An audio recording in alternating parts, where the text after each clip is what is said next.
Hello, everybody. At this time, I would invite all of the kids to pay extra special attention as we tell today's gospel story. The past few weeks, we've been in the book of Mark, telling stories about how Jesus called some of the disciples, saying, "Follow me," and then how he began teaching and healing the people.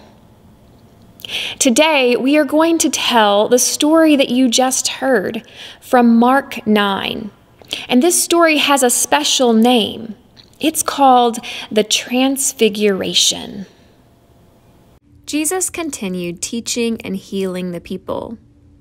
One day, Jesus asked his disciples, "Who do people say that I am?" They answered, "Some say you are John the Baptist, or Elijah, or one of the prophets." But Jesus asked them, "Who do you say that I am?" Peter answered him, "You are the Christ." 6 days later, Jesus took Peter, James, and John up to a high mountain. It was just the four of them together. Suddenly, Jesus was transfigured.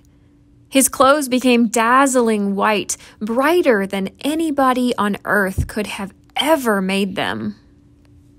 And then Elijah and Moses were there with Jesus.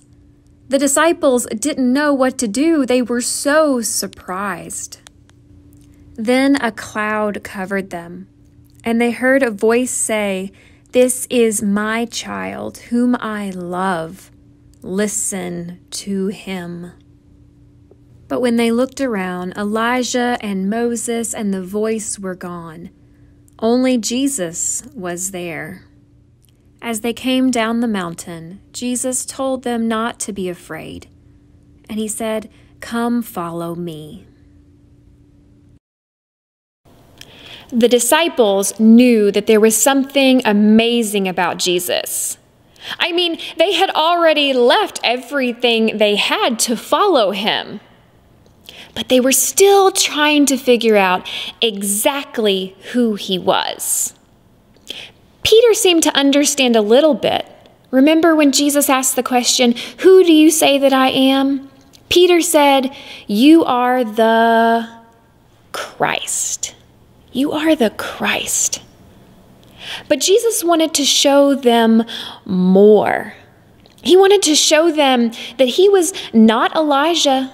He was not Moses. He was not one of the prophets. He was somebody completely different. He was God's very special child. And so the disciples continued to follow Jesus, the Christ. Today, I invite you to wonder with me, or perhaps talk about this with people in your house. I wonder what it was like for Peter, James, and John to go up that mountain and to see Jesus transfigured. And I wonder what they told the other disciples when they came back down the mountain.